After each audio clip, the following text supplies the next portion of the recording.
and we have to really escalate the noise we make so that we'll be heard.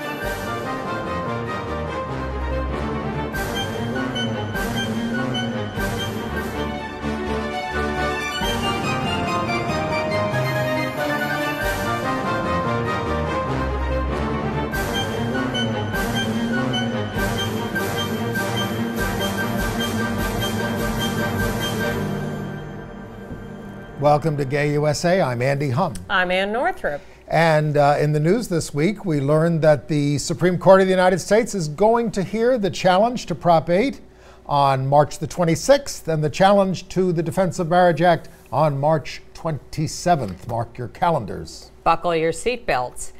Meanwhile, more currently, President Obama last week nominated Republican Chuck Hagel to be Secretary of Defense over the objections of some LGBT and other progressive groups. We'll go into some of the details of that. The ACLU has won the right of those who were honorably discharged from the military for being gay or lesbian to receive full, not half, benefits as they were, at least going back a few years. Bulletin, the poet at President Obama's second inaugural, will, on January 21st, will be a Cuban gay man. However, there's another bad pastor coming at us there, too. Yeah. Well, you know how John Kerry is going to be the new Secretary of State, so that means he has to give up his Senate seat from Massachusetts, and Barney Frank has decided that he wants the interim appointment. Changing his previously announced position.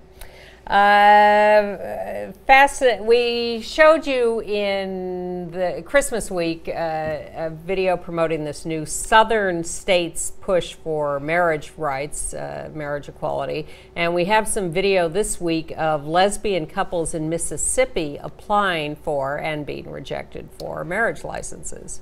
We deeply mourn the death of a giant in our community. She's Mrs. Jean Manford, who co-founded in 1972 what was then called Parents of Gays, now Parents and Friends of Lesbians and Gays. We're going to show you some interesting pictures of her.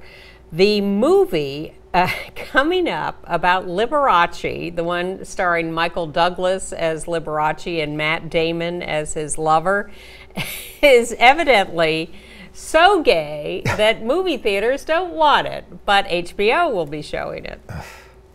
We showed you that professional bowler last week who was embraced and kissed by his husband on TV after winning a tournament. Well, we have some videotape, if we hope we can get to it, of him talking about that experience. He's very charming. And are you familiar with this actor, Matt Dallas? I was not. No, me either, but yet another one who has come out, a star of Kyle XY on the ABC Family Network. On the Family Network. Let's start with the Supreme Court. So we've been waiting to hear when the oral arguments would happen in the Supreme Court on the Prop 8 California marriage case and the Defense of Marriage Act Section 3 case from New York starring Edie Windsor. We know that they go through a briefing period. Each side submits briefs. They go back and forth. But then there's the big drama of the oral arguments. So the Supreme Court has now announced that these will happen at the end of March. Now, the interesting thing is, usually for every Supreme Court case, there is 1 hour of oral arguments scheduled. So we were waiting to figure out how they were going to do these cases. Would they put them together, 1 hour, more, when, what? Especially since they're not just deciding the merits of the case, they're deciding whether we should even look at these cases, whether there's jurisdiction of the court in these cases. The Supreme Court even brought an outside lawyer in to argue against standing for all the people who are so far litigating these cases. So the new announcement is that they have divided this up into 2 days, which I think is good because these are very different cases, actually. They raise different questions. So on March 26th, they're going to do the Prop 8 case, which is the California case, which has been, overturned on appeal even at the Ninth Circuit.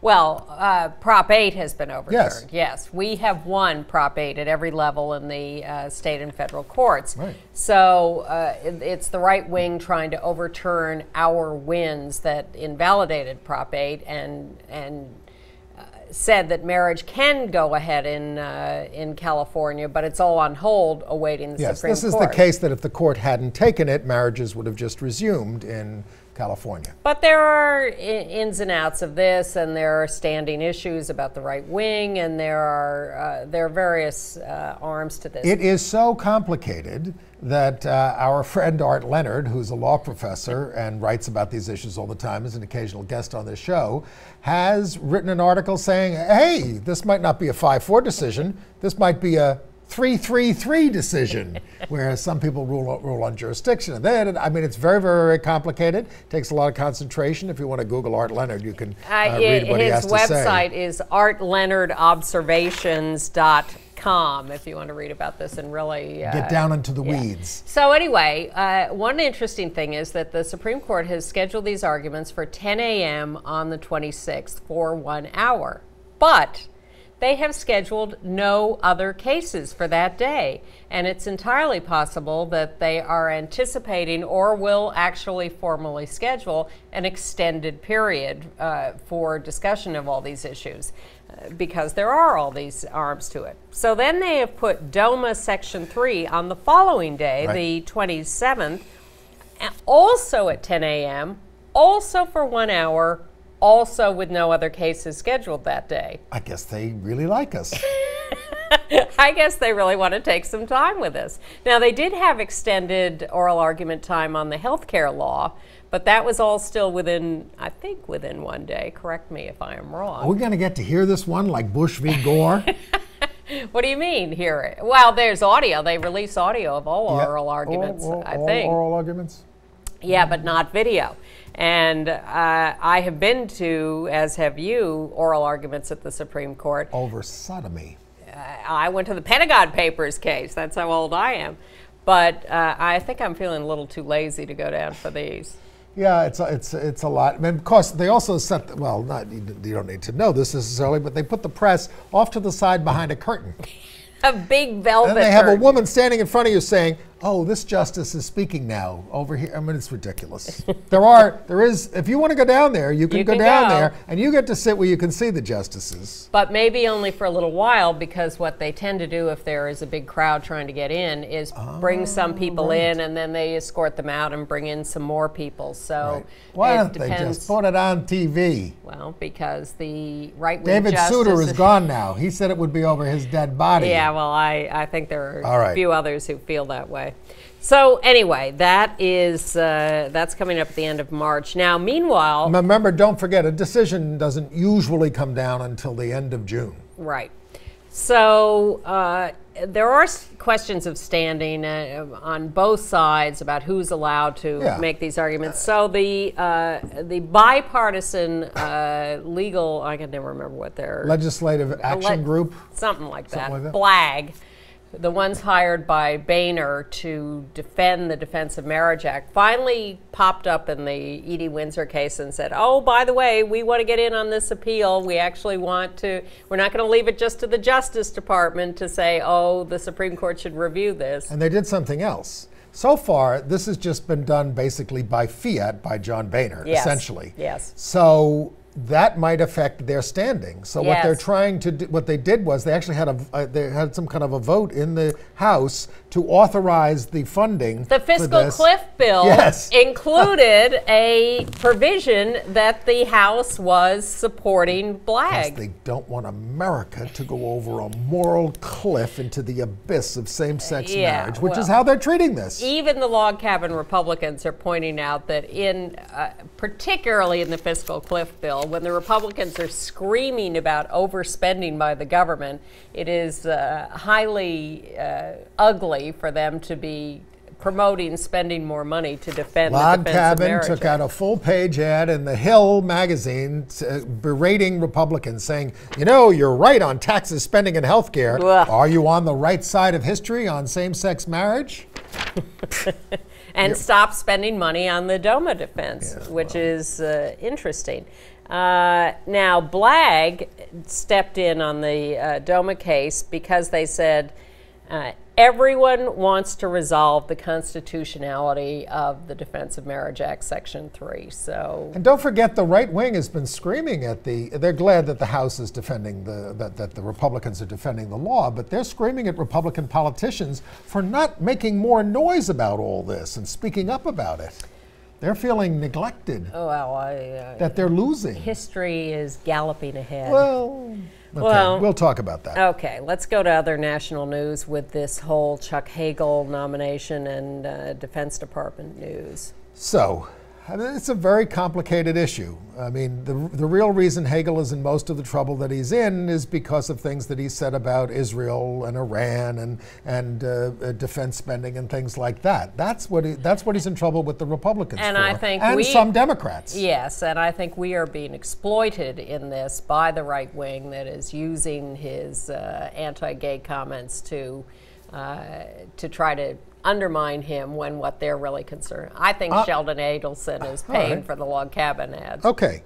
On the other hand, this is a guy with an unremittingly anti-gay record, anti-choice record. I mean, you can't cite. You can't well, tell if me. you're going to say that, I have to say that in the last couple of years, he has been supporting the repeal of Don't Ask, Don't Tell on open How service. so? I mean, I don't. In open conversations with people, I saw it quoted yesterday. Okay. But you would hardly, if he was going to really do something about that, I don't disagree. He would have, wait a minute, we would have been aware of him as a leader getting into the fight because he was already working for the Obama administration. All I'm doing is putting an asterisk on your use of the term unremitting. And he has, and now he's apologized for this, but as I say, actions speak louder than words. And then there's his unremitting anti-abortion record, which is very relevant to the military. I mean, his position was not much different from Todd Akins, the guy who lost in Missouri for Senate, when he said something along the lines of pregnancy doesn't result from rape and incest, essentially. I mean, so he's very, very bad on all these issues, and he hasn't redeemed himself in any way. So what's he going to say when he gets out there in the hearings? Well, I certainly think the abortion issue is harder to turn around than the gay stuff. But I think he obviously needs to be very closely questioned on all of this stuff. It's very hard for me to imagine that he would go into office and do all this bad stuff. Yeah. I just... Well, do bad stuff? What do you mean? Fulfill the statements he's made in the past. Well, no, I'm sure he'll shut up about it. But the question is, where's his heart on any of this stuff? And these are very dicey issues within the military. I agree, and I think he has to be put on the record with a more progressive attitude. I mean, even the New York Times spent half of its editorial on Hagel, starting out saying, you picked a hell of a guy on gay stuff, didn't you? They called his views abhorrent. Yes. Twice in the editorial. Yes, and here's a problem that I have.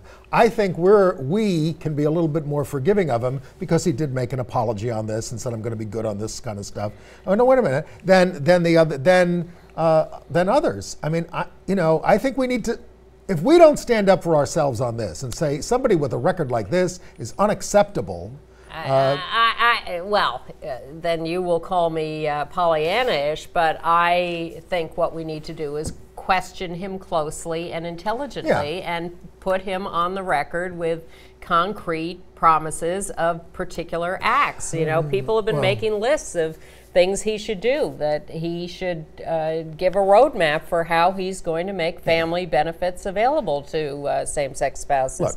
Look, he's going to do to make service for transgender people possible. Yes, but what's he going to do about the LGBT blogs that are currently blocked by a lot of bases? What's he going to do about providing benefits for transgender ex-service members? What's he going to do for providing military ID for same-sex spouses? These are all things you can get him to promise.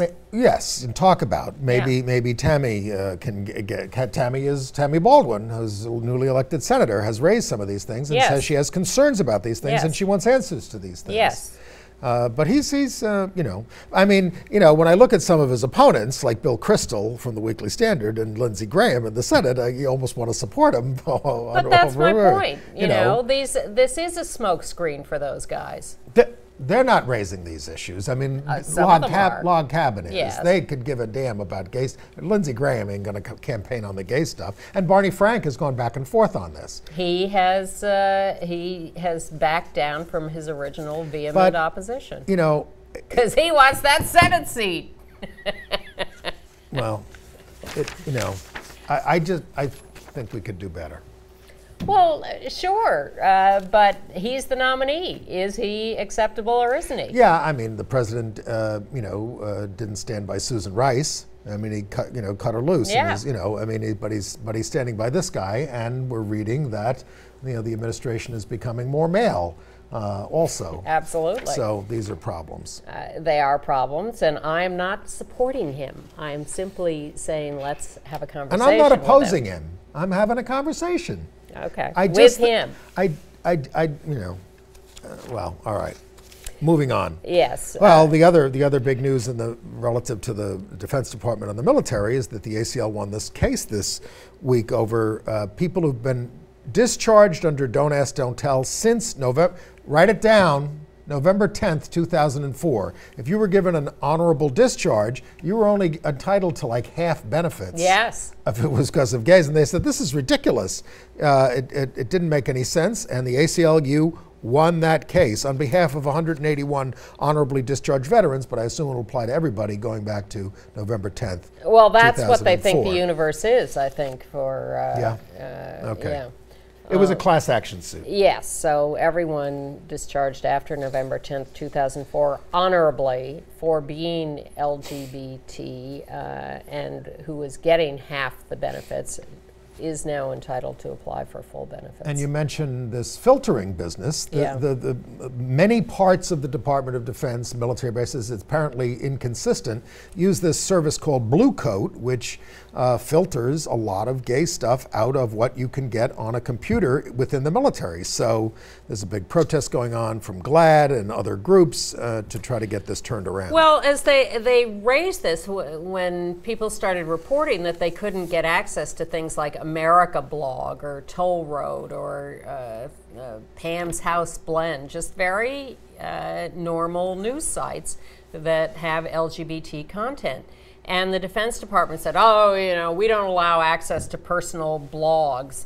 Personal blogs, they are news sites, and it turns out what they do allow access to is the National Organization for Marriage blog, the Glenn Beck blog, the American Family Association blog, the Ann Coulter blog. Oh, boy. Yeah, so that is worrisome. Okay. Let's ask Chuck Hagel about all that.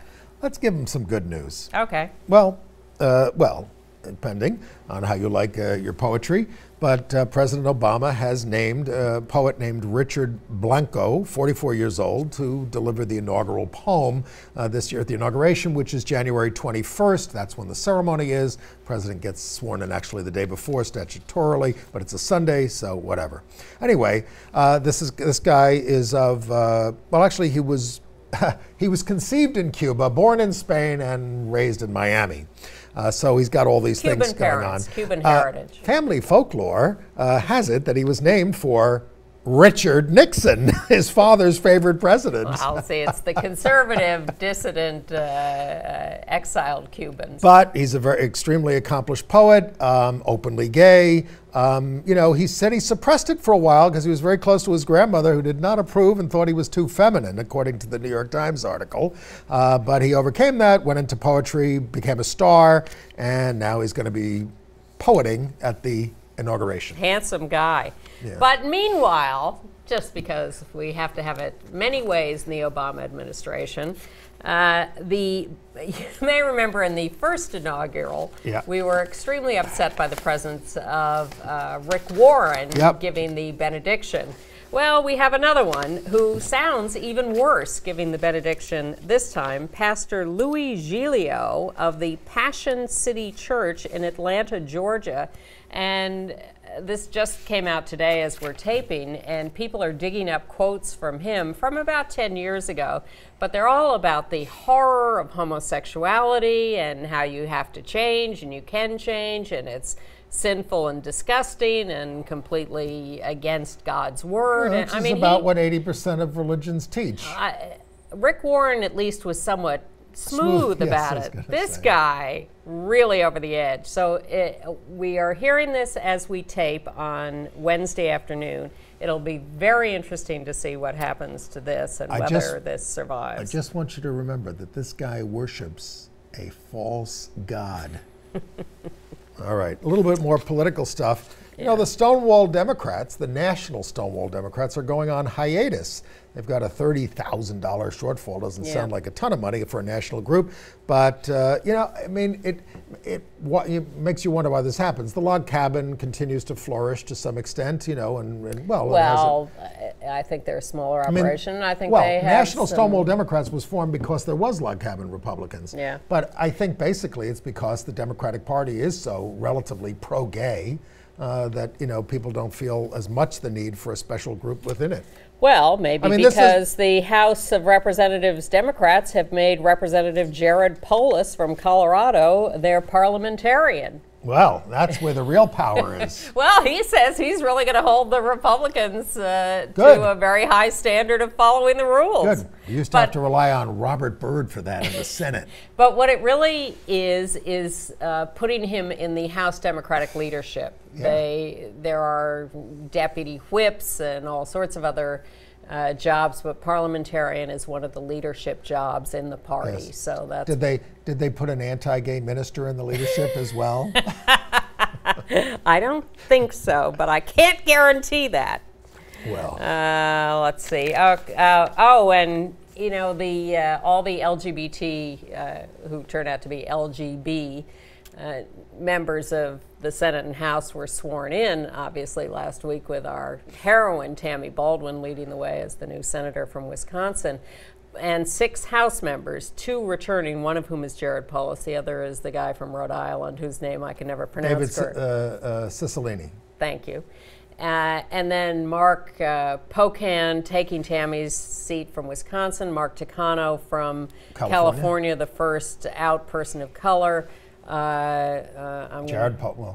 Now there's another guy I'm forgetting, and Kirsten Sinema from Arizona. Bisexual. Who is bisexual, and she is now a little annoyed that everyone keeps identifying her as the one out bisexual. I'm not into labels. Congress. Nobody's into labels anymore. I can understand. She says, I'm not a poster child for bisexuality. She's a free spirit, evidently, in her you know, our old friend Drew Herzig was sworn in Astoria, Oregon, on the city council there. And in Fargo, well, actually in North Dakota, they've got their first openly gay lawmaker, Joshua Boshi, a Democrat. And, you know, look at the way he kind of answers the gay question. He says, I'm proud, I guess, to wear that banner. You know, he doesn't want to make so much of an emphasis on LGBT issues. That's fine, you know. But I mean, this is a guy who used to write a column called The Gay Agenda for the local alternative newspaper. But, you know, I'm sure he'll be good. And in Alabama, the first openly gay legislator down there, a guy by the name of... No, it's Patricia Todd. I'm sorry. Patricia Todd, Democrat from Birmingham, is a woman. She's been around for a while. She's been in office for several terms. Okay, she is targeting, but the news she's making is that she is targeting the sexual, she is targeting the law and sex education that calls homosexual conduct socially unacceptable criminal offense. Now, it is still on the books as a criminal offense in Alabama. And therefore, the legislature mandates that it be taught as such in schools. And the abstinence only. So all she's trying to do, and she has been around for a while, and I apologize for that, but she's doing this as one of her first acts in the 2013 legislative session, is turn this back to the people who run the education department to figure out how to set guidelines. And we're also keeping an eye on politics in New York City and the various potential mayoral candidates popping up.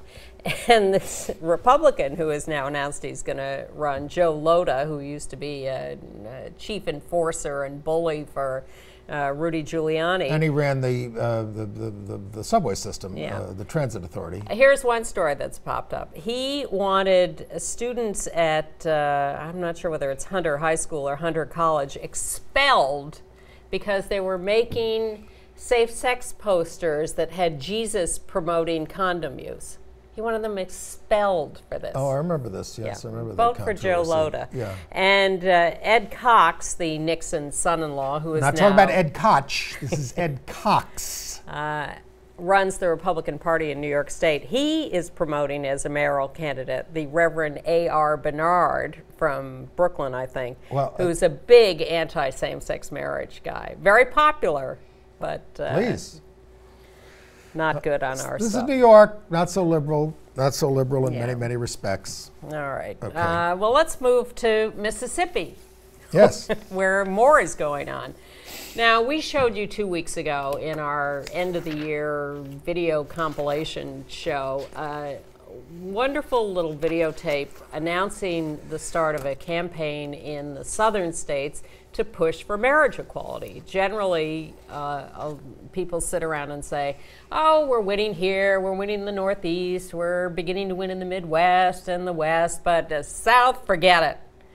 But no, because there are LGBT people in the South and they don't want to have to leave, and it's their territory too, and so they are emboldened by what's happening everywhere, and they are starting a... They read the papers.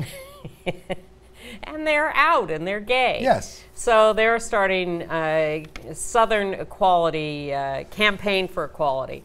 So they did an action last week where 5 lesbian couples went into the Marriage Bureau in Hattiesburg, Mississippi, and applied for marriage licenses.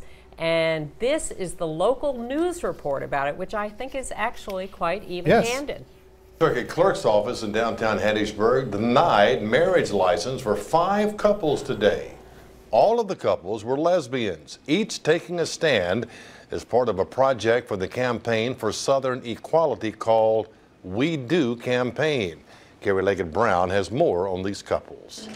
They walked into the Forest County Circuit Clerk's office, one couple at a time. We are here to apply for a marriage license. We did apply for a marriage license. We'd like to apply for a marriage license. All right. Please. They applied for a marriage license. Make sure your names are spelled correctly. And they were denied. Forest County Circuit Clerk Lou Ellen Adams explained the rejection. And as I've told the others, you know, this takes an act of the legislature to change this. And my oath of office as Circuit Clerk, I have to take an oath that I would uphold the laws of the state of Mississippi, and this law says that I cannot issue this license. 5 lesbian couples from South Mississippi entered the courthouse knowing their request for a license would be denied. Reverend Jasmine Beach Ferreira says this peaceful action is a part of the We Do campaign, which calls for full equality under federal law for lesbian, gay, bisexual, and transgender people. Call for change under federal law, which we believe to be the most appropriate pathway for LGBT people in the South to become equal citizens under the law and for their fundamental right to marry to be recognized, which it currently is not. Sarah and Lynn Bell are legally married in the state of Connecticut, but they feel it's important to stand for the right to marry in their home state of Mississippi. We struggle with health care benefits, and we struggle with housing issues and mortgages and insurance. There's so many things that a marriage grants to couples that we don't have the rights to. Rolanda Boyd and Don Edwards have been together for 9 years. Despite the denial, Boyd said they are proud of their actions. I'm in love with her, and I'm proud of it. I'm proud of who we are, our family, and we just wanted to make a stand. Just to let everybody know, you know, we're here too, and we're Americans just like everybody else. The couple say the marriage license does not make them a family. However, they're fighting for it so they and others will be able to say I do in the state of Mississippi. It's what we have together and that we love each other that makes us a family. But this piece of paper would protect our family. Carrie Leggett Brown for 7 on your side.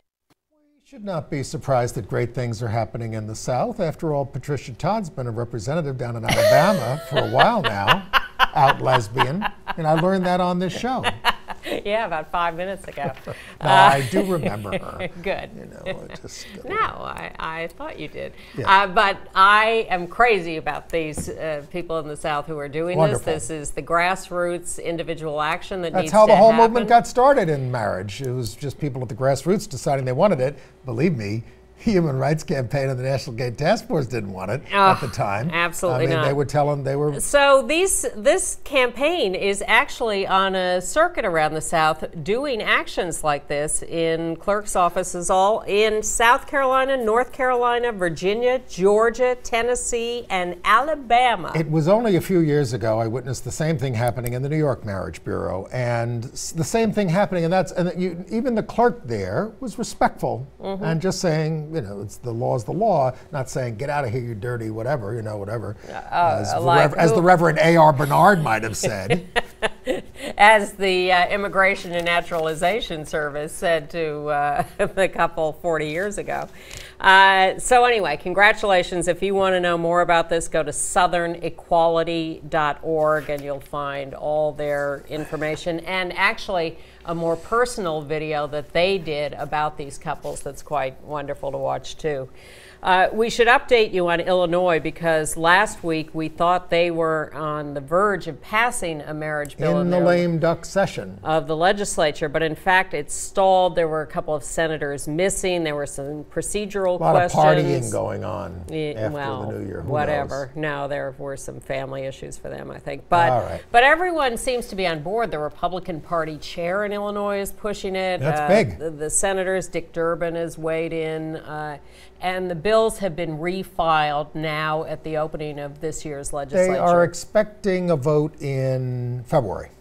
And we're expecting to vote in Rhode Island this month in January. The bill has been filed in both houses there, and Minnesota is saying they may take a vote this year. And we may get a vote in Indiana too, but it's not the one we want. No. This is the Indiana legislature looking at passing a constitutional ban on same-sex marriage. And I have to say I worry about this a little bit if they're able to get this through. Because this would be an off-year election when the right wing is more likely to prevail. I'm not but we have reached this tipping point, and we have legitimized voting for marriage now. It used to be that everyone assumed that every vote was going to go against us, but we won those votes last year, and I think that creates a different mindset, and the self-fulfilling prophecy becomes different. Right, and Republicans are also being advised by some of their higher-ups, back off on the issue. It's not a winning issue for us anymore. Well, the Westboro Baptist Church, of course, out of Topeka, Kansas, is not backing off. Well, actually, they are somewhat. They're not showing up as often or as much, but 4 of them did show up in Annapolis, Maryland, when marriages started there at the new year. But 250 counter-protesters showed up to oppose them. Oh, remember we told you about the diversity officer at Gallaudet University who had signed a petition for putting same-sex marriage on the ballot, which was not, in Maryland. And she was given a 3-month suspension, but she has just been reinstated. I don't know what kind of a settlement she got over this, because she was suing over the way she was treated. And even our side said, look, we're not saying somebody should be fired over signing a petition like that. It depends on how they perform their job. Exactly. And signing a petition to put something on the ballot is not the same as going out and campaigning for it. Right. And same-sex marriage, not the same thing as pedophilia, Rush Limbaugh. I just have to get that in there. And he went on a tirade. Why do you even bother with him? Well, because he is still a commercially successful entertainer who ought to be marginalized for saying the kinds of things like that he said on his show. I am happy to marginalize him. Okay. We told you last summer about a case in Virginia of our old pal Will Trinkle and his husband Juan Granados and their son, who used to be New Yorkers, moved to Virginia, and applied for a family membership at the Roanoke Athletic Club, which was originally accepted until they figured out that this was a same-sex couple, and then they were told, get lost. And the family has now settled with the club and the owners of the club, the Carilion Clinic. I'm probably mispronouncing that. They not only have very graciously apologized and welcomed the family in as family members, but they have proactively added domestic partner benefits for their employees with same-sex partners. Right. So they have gone the extra mile. Great.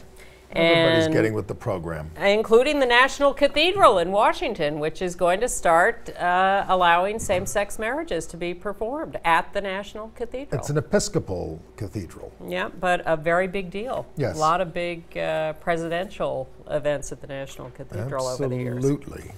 All right. All right. Well, let's talk about the passing of Jean Manford. Oh, yes. Yeah, Jean Manford, and do we have a picture we can put up on the screen there? Yes, of her holding a picture of her gay son, Morty. Yeah, she was the founder of the Parents of Gays as back in 1972. That's her holding she's holding a picture of her son, Morty, because Morty died of AIDS. Back in, I believe, 1992. Something like that. But what happened was Morty, who's in the picture there, was beat up at a political dinner in New York by the head of the Firefighters Union because Gay Activists Alliance disrupted the thing, and Morty was kicked down the stairs by the head of the Firefighters Union, who were very anti-gay. And this was written about in the Post in a way, and she wrote this defense of her son to the Post.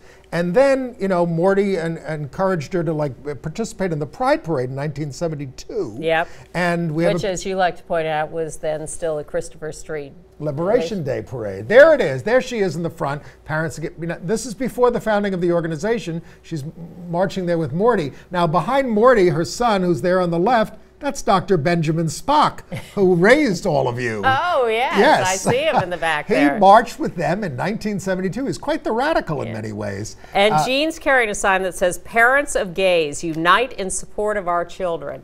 And the thing was that when that happened, and for years subsequently, people would just burst into tears, burst into huge cheers. They were so moved. They got the biggest hand because a lot of us experienced rejection from our parents. I didn't happen to. I was lucky back in 1975 when I came out, but people did. So when they saw parents marching for us, it was so moving to them. And this is so it became the most emotional part of the parade. It was, and that's what prompted her to put together this group, this self-help group, which has grown internationally all over the place. And not only that did she found the New York chapter, which was she founded the Queens chapter when she moved to Queens in it was in the 90s. Anyway. And she became so well known for this work, and the work became so important that she ended up being honored by President Obama in a speech he gave to a Human Rights Campaign dinner. And so we wanted to show you what the President of the United States had to say about Jean Manford. When an athlete wins a major championship, it's that's not not that's Wrong. Not it. Okay, anyway. We will try to get the tape up. We hope we can get the tape up before. I'll tell you a story about Jean Manford. Okay. The only time I was on the Geraldo show, she and I were on, we're talking about gay youth and this kind of stuff. And Geraldo has Paul Cameron, this complete nutcase, discredited psychologist, who stands up and says, and it's very sad about her son, but of course he engaged in all these things. I mean, he was being disgusting. Jean Manford just jumped up and attacked she was fierce. And she let him have it, and I attacked Geraldo for even having him on, it was, she was tenacious. She was an elementary school teacher, Yes. And great. All those teachers are fierce. Her husband, Jules, was also involved in the whole thing, and so, she was We do have that tape of President Obama talking about Jean, so let's take a look at that.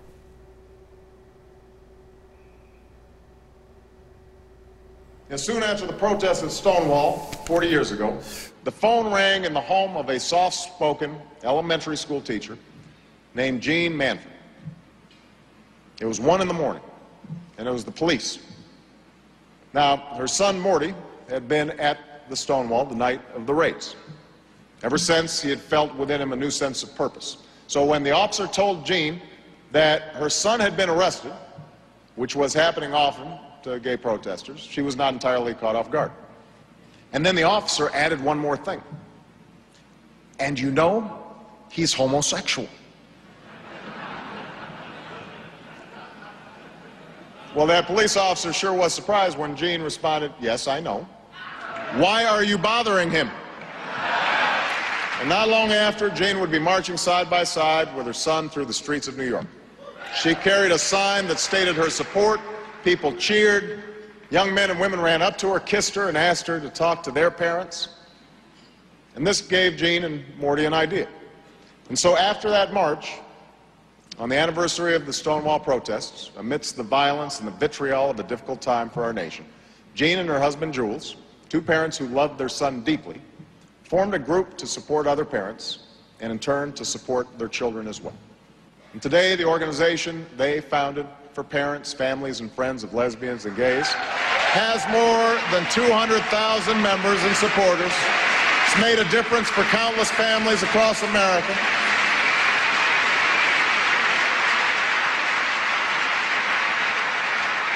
And Jean would later say, "I considered myself such a traditional person. I didn't even cross the street against the light. But I wasn't going to let anybody walk over Morty." That's the story of America, of ordinary citizens organizing, agitating, and advocating for change, of hope stronger than hate, of love more powerful than any insult or injury, of Americans fighting to build for themselves and their families a nation in which no one is a second-class citizen, in which no one is denied their basic rights, in which all of us are free to live and love as we see fit. That's the promise we're called to fulfill, day by day, law by law, changing mind by mind. That is the promise we are fulfilling. Thank you for the work you're doing. God bless you. God bless America. Well, then he must watch this show. How did he know all that stuff? Jean Manford was She a true was heroine. Wonderful. And is given credit for sort of starting the straight ally movement. Mhm. You know, obviously there were others before her, but she was extremely important. Well, there was also the Reverend Arthur Caliandro, who was the head of the Marble Collegiate Church, and who just passed away at the age of 79 this week. He succeeded Norman Vincent Peale, Power of Positive Thinking.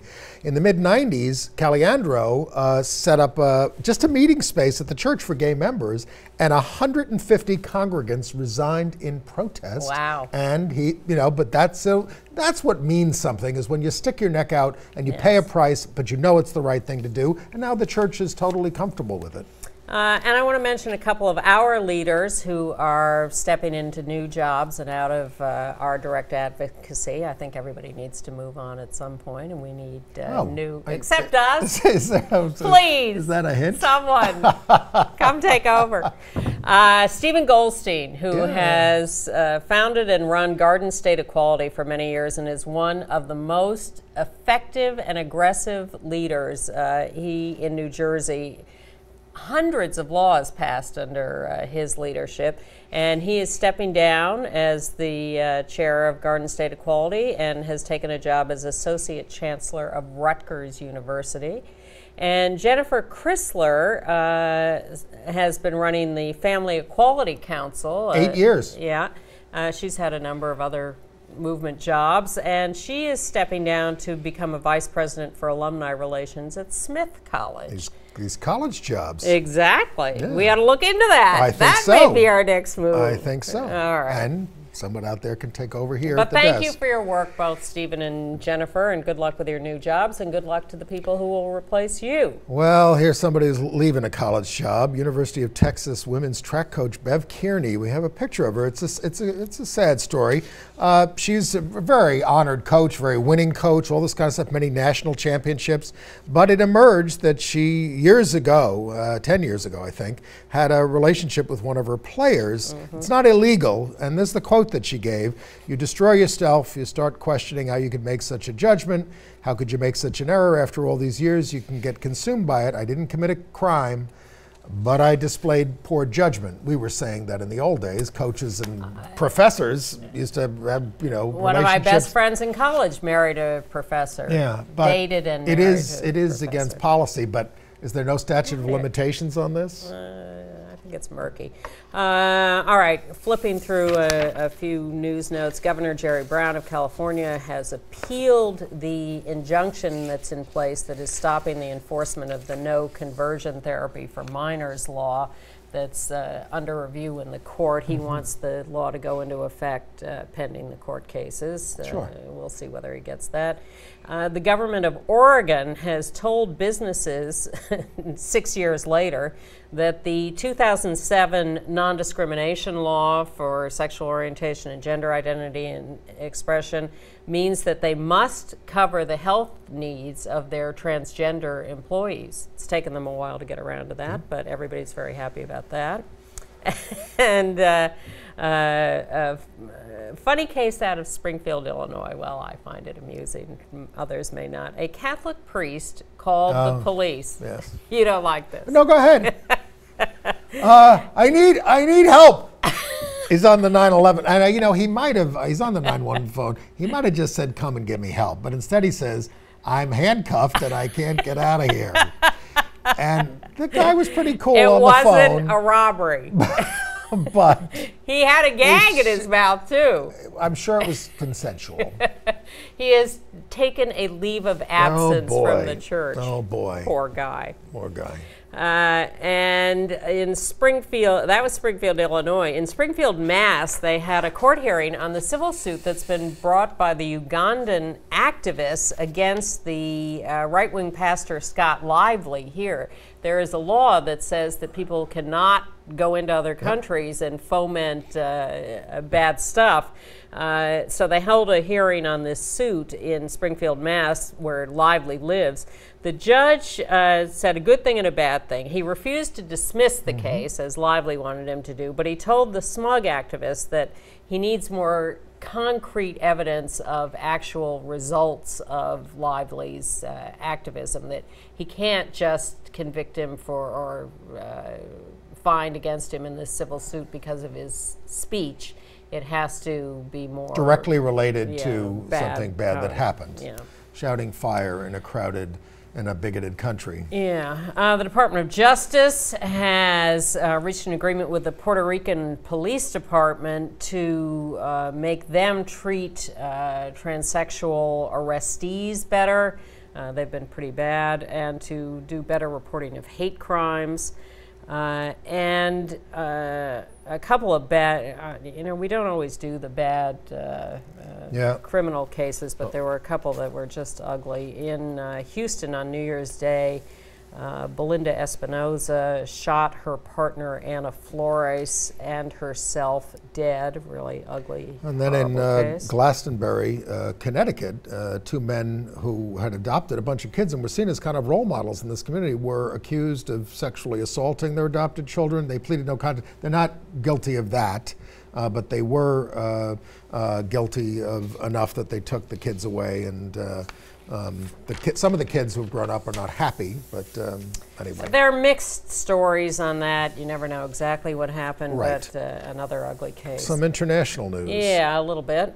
Yeah, well, a leader with the Turkish LGBT group Chaos, K-A-O-S, Ali Erol, has issued an alert about the fact that the European Union assessment of Turkey's request to join the EU because of he's citing the deplorable record of Turkey on LGBT rights. The Turkish armed forces continue to define homosexuality as a psychosexual illness. They have used laws to discriminate against gay people and pose fines on gay people, even though so it's, that's getting into the EU is what usually turns these countries around, at least on paper. That's exactly what I was going to say. We've also been following the work of Maurice Tomlinson, who is a gay Jamaican and gay and AIDS activist who's been challenging some situations in Jamaica. He was then invited to speak at a conference in Belize. An AIDS conference, but it turns out that Belize, much to my amazement, has an actual law forbidding the entry of homosexuals to the country. We used to have one in the United States until I think, into the early 90s, late 80s. No, people with HIV. No, not gay homosexuals. people. Oh yes, Really? Are you kidding? This was the McCarran Walter Act or whatever it was. We used to protest against it. Okay. Barney Frank is the one who got rid of it. Well, Belize still has such a law, as does Trinidad and Tobago. So he has now filed a challenge with a Caribbean court challenging those laws. How about this thing that they're doing in Amsterdam, where they're going to ship people guilty of antisocial behavior in, into these sort of what they're calling scum villages, and some of the antisocial behavior includes like acting out anti-gay and things like that. This is sort of a temporary assignment for housing to sort of, I guess they don't send them to jail, they send them to live in converted... It's a test of, does liberalism include tolerating people who have terrible attitudes and acting Where do you out draw in the some line cases. and how do you respond to that kind of action? Well, here's a little hate action. The Church of England, we have not discussed this, will let gay partnered priests be bishops if they promise to be celibate. Well, actually, I've read it a little bit more closely. I mean, it's if they only engage in sexual activity approved by the church. The church does not approve of homosexual activity. I'm just saying that to use the word celibate is a little crazy because celibate means not living in the married state. It's what celibacy is. And they don't require their priests to be celibate. They let their priests get married to people of the other sex. And I guess they're going to let them civilly partner with people of the same sex, but they have to say that they're not having sex. Yes. It's ridiculous. We're also following developments in Taiwan as they try to move towards marriage equality. There is a court case in their top Supreme Court that may decide this issue, but because that is pending, the legislature of Taiwan has started holding hearings on marriage. They like talking about gay stuff there. They do. Yes. All right, AIDS news. Yes, I don't have any. What do you got? Tell me something that's going on in the AIDS news world. Okay, and I'll try to do it quickly so we have time for the bowler tape. We just are keeping an eye on this fight over the budget coming up in the next 2 months because that will control some funding for ADAP and PWA housing. The 2011 Institute of Medicine report called for better LGBT data collection, and now in 2013, the National Institutes for Health has responded to that report with concrete plans that are quite comprehensive about collecting data and educating researchers on LGBT health issues. A nice definitive step forward. And James Billingsley, who is HIV positive, got 15 years in prison for infecting a woman with unprotected sex. He lied to her about his HIV status. It's the criminalization of HIV. We never like these cases. Right. Blah, blah, blah. But here's what we do like. Matt Dallas. Got a picture of him there in our entertainment news segment here. Formerly of ABC Family Network's Kyle XY. Well, the thing is, it's being hailed as a coming out that was like sort of incidental because he sent a tweet out saying, starting off the year with a new fiance, Blue Hamilton, a great way to kick off 2013. And then, that's just the way it sort of came out that he is out. Yep. In other words, people may never be in anymore, basically. Yes, they will just make casual references and it won't when be it's a big relevant. deal, but we'll still run your picture on Gay USA. And we're sort of salivating, I don't know about you, for this new Liberace film called Behind the Candelabra. Oh my God. By Steven Soderbergh, who's a great filmmaker. Exactly, and starring Michael Douglas as Liberace and Matt Damon as the Lover. chauffeur lover. But it's too gay for theaters. The studios have all turned it down for theatrical release. Well, he kind of played a chauffeur on the stage show when Liberace would come out. Oh, yes, because they used to drive the Rolls They'd both wear Royce the out costumes. or something. Yeah. And of course, Downton Abbey has gotten started, and one of the stories about the new season, it says Greece's state television network recently excised a scene depicting a romantic kiss between two male characters. I don't really remember that, but I know there's a gay character in the series. Yeah, here's my quiz. Funniest line in the first episode. Well, it had to be something Maggie Smith said, huh? Yes. Oh, no. Oh, I'm sorry. I thought you were a waiter. Yes, because, well, it's a long story. He was wearing a tux instead of tails. Right. All right, we're not going to have time for the whole thing of this, but we showed you last week the ESPN bowling tournament where the guy who won turned out to be gay and kissed and hugged his lover.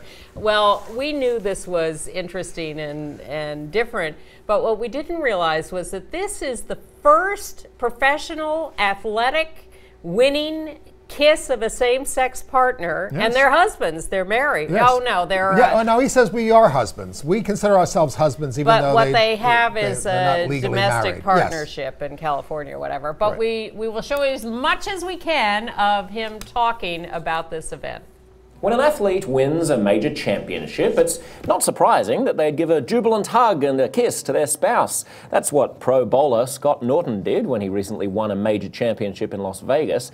But because Scott's gay, he may have just become the first athlete ever to kiss his husband on a major sports broadcast. ESPN was covering the event. Take a look. He bowled 3 fantastic matches, underscored by the final few balls he threw here in the championship match.